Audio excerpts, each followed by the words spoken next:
Hair fall తో బాధపడుతున్నారా? Be better వారి హెయిర్ గమ్మీస్ వాడండి, జుట్టు రాలడం తగ్గించుకోండి. వివరాలకే డిస్క్రిప్షన్ లింక్ ని క్లిక్ చేయండి.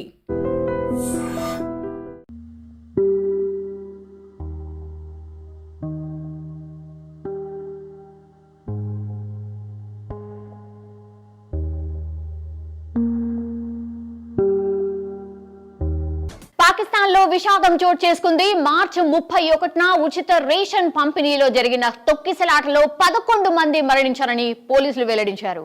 ఈ ఘటన ఎలా జరిగిందో ఓసారి చూద్దాం.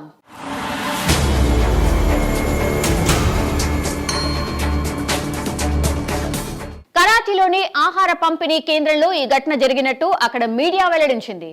మరణించిన వారిలో 8 మంది మహిళలు, 3 చిన్నారులు ఉన్నారు. ఒక్కసారిగా ప్రజలు పెద్ద ఎత్తున గుమిగూడ్డంతో తోపులాట జరిగినట్టు చెప్తూ ఉన్నారు. ఈ క్రమంలో ప్రజలు భయాందోళనకు గురి కావడంతో తొక్కిసలాట చోటు చేసుకుందని వెల్లడించారు. ఈ క్రమంలో పక్కనే ఉన్న కాలువలో కొందరు పడిపోయారన్నారు. ఈ తొక్కిసలాటకు కారణమైన 7గురిని అదుపులోకి తీసుకున్నారు.